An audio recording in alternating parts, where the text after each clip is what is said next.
la resistencia, intervenciones en el presente a partir de Gilles Deleuze. Hay una frase que se ha repetido machaconamente y a la que probablemente se le ha atribuido un carácter más enfático del que en realidad posee.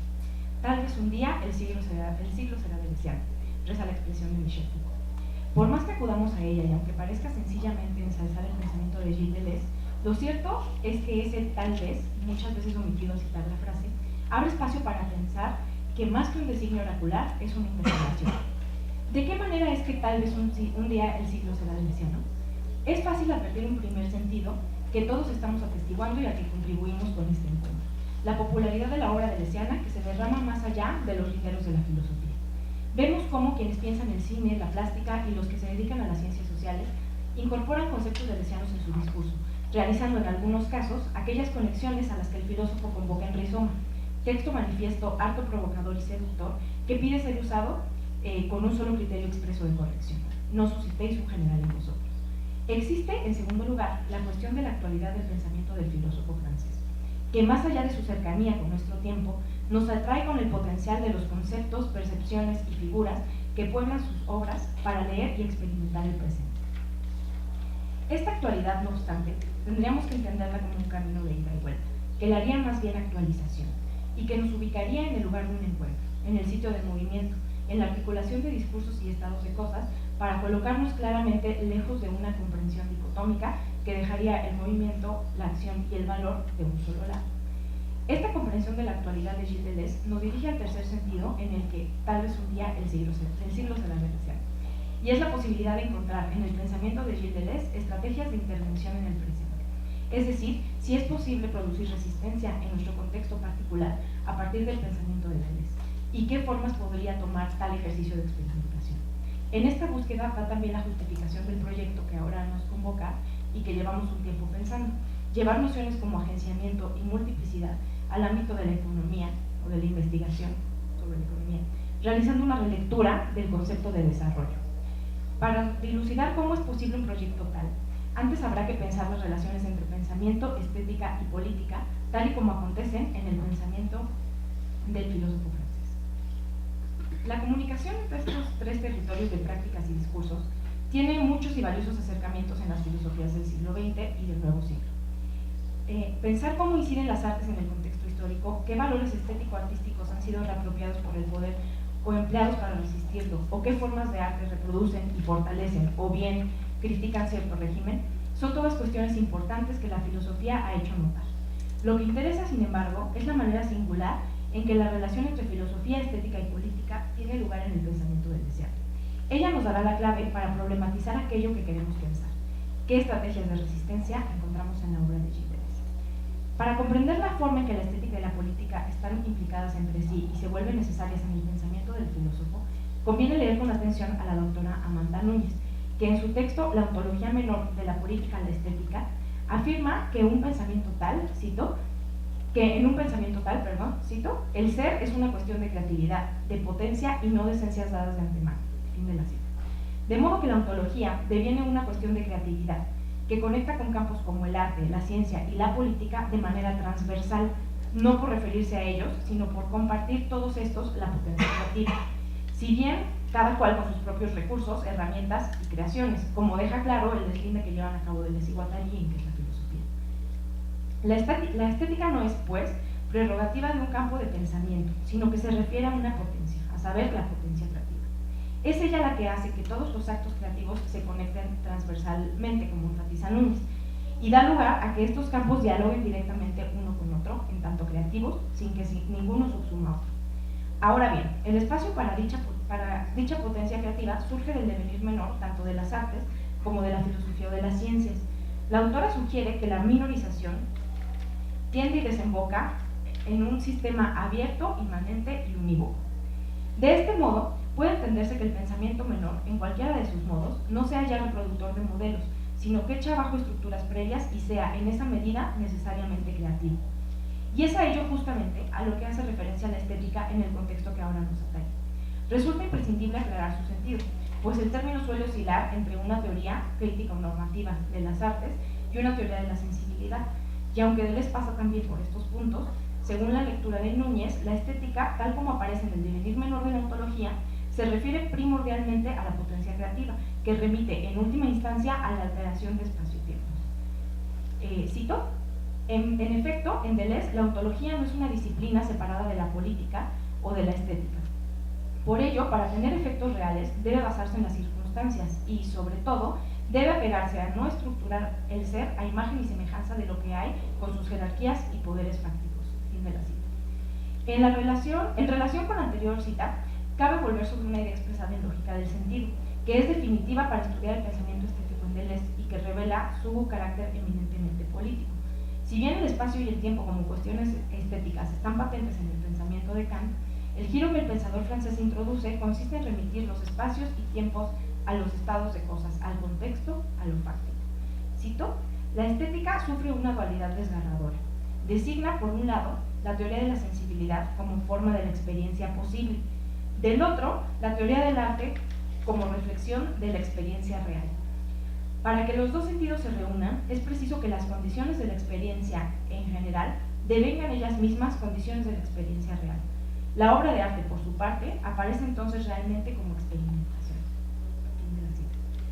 La comprensión de la acción creativa sin el nivel suplementario de lo posible, entendido como determinación previa de cualquier caso de la experiencia, hace que la producción, alteración de espacio-tiempo sea una experimentación, es decir, una creación sin modelo.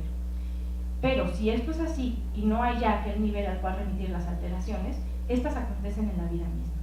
Siguiendo el camino de la minorización, lo estético, la potencia creativa, va a encontrarse con lo político, entendido como la generación de funcionamientos, es decir, figuras de experimentación vital. Cito: y todo ello, como ya sabemos, puede hacerse mediante la estética, porque al límite lo que se encuentra en cada acto creativo es alterar los espacios y tiempos empíricos y con ello las imágenes de nuestro mundo, como de qué significa pensar. Entonces, Amanda Núñez, en el artículo ya mencionado. Hasta aquí hemos seguido el esclarecedor artículo de la doctora Núñez, que nos ha permitido concebir lo estético y lo político tal y como acontecen en un sistema abierto, unívoco e inmanente como es el deleuziano. Con el mapa que se ha trazado de esta suerte, podemos aventurarnos a pensar cómo es que algo deviene menor y de qué manera pueden producirse esas intervenciones y alteraciones a las que nos hemos referido. En este sentido, resulta valioso considerar un manifiesto de menos, texto contenido en el libro Superposiciones. Nos remitimos a este texto puesto que lleva a cabo un estudio de la obra del dramaturgo Camilo Bene, a través del cual Deleuze va mostrando cómo eso que el dramaturgo llama teatro crítico está compuesto de estrategias que permiten la alteración del flujo normal de la acción dramática, es decir, inciden los espacios-tiempos del teatro. La crítica acontece como una especie de simulacro de teatro, en el cual, si bien el resultado es muy semejante a una puesta en escena, el resultado es desconcertante, puesto que no hay afán representativo, es decir, no se reproducen las estructuras esperadas.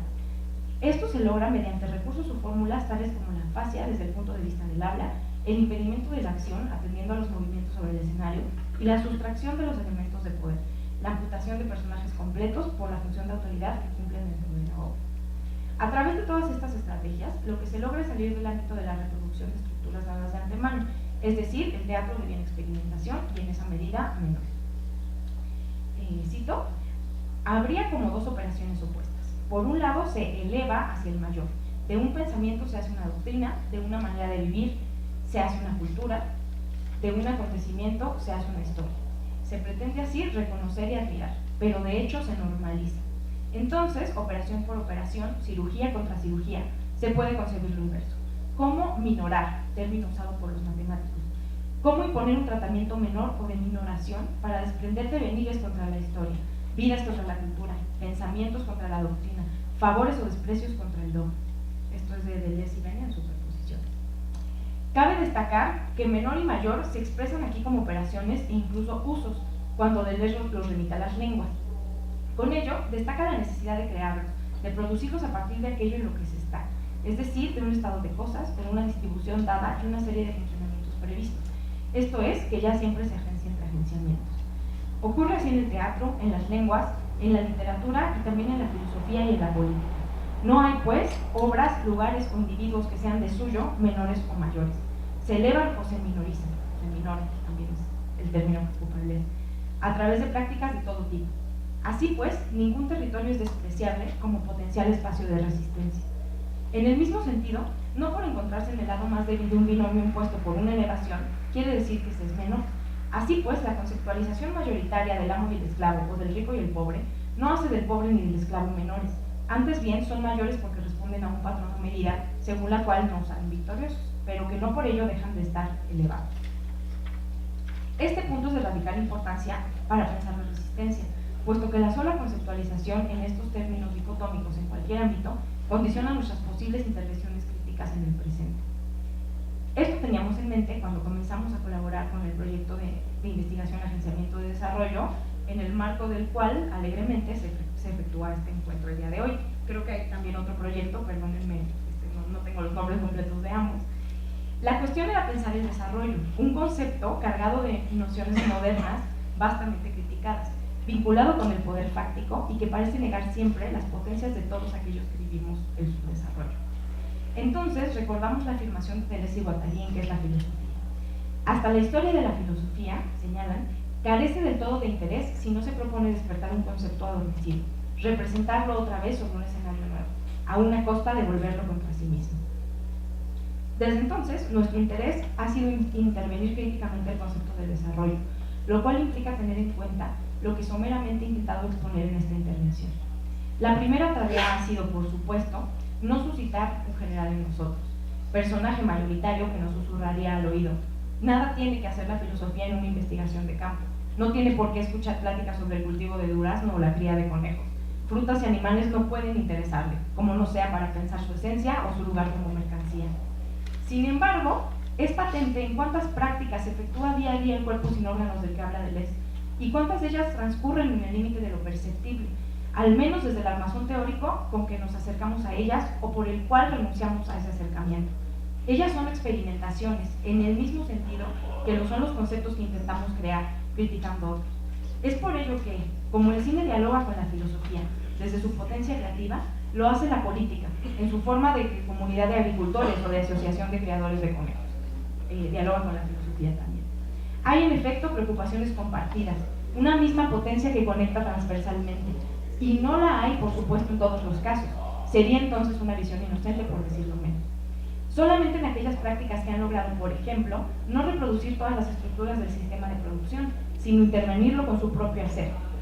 No ya para entender, sino para percibir tales acontecimientos, es necesario criticar el propio marco perceptual, para ver multiplicidades en vez de individuos y totalidades, así como es menester dejar de pensar en instituciones para permitir que emerjan en nuestro campo perceptual los agenciamientos. Esta operación de sustracción permite acceder a los devenires menores y a aquel movimiento que se escapa de los conceptos cuando son pensados como universales. Cito: Camilo Bene vive su propia minoría con relación a la gente de Puya, su sur y su tercer mundo, en el sentido en que cada uno tiene un sur y un tercer mundo. Ahora bien, cuando habla de la gente de Puya, de la cual forma parte, siente que la palabra pobres de ninguna manera resulta adecuada. ¿Cómo llamar pobres a personas que preferirían dejarse morir de hambre antes de trabajar? ¿Cómo llamar esclavos a personas que no entran en el juego del amo y del esclavo? ¿Cómo hablar de un conflicto allí donde había una realidad, que habría en realidad otra cosa, una variación que habría, una variación antihistórica? Pero se somete a esta gente a un extraño injerto, una operación extraña. Se los ha planificado, representado, normalizado, historizado, integrado al hecho mayoritario, y en ese caso efectivamente se los convierte en pobres, esclavos, se los ha colocado en el pueblo, en la historia, los han convertido en mayores. Esto es Deleuze y Camilo Bene en un manifiesto de medios.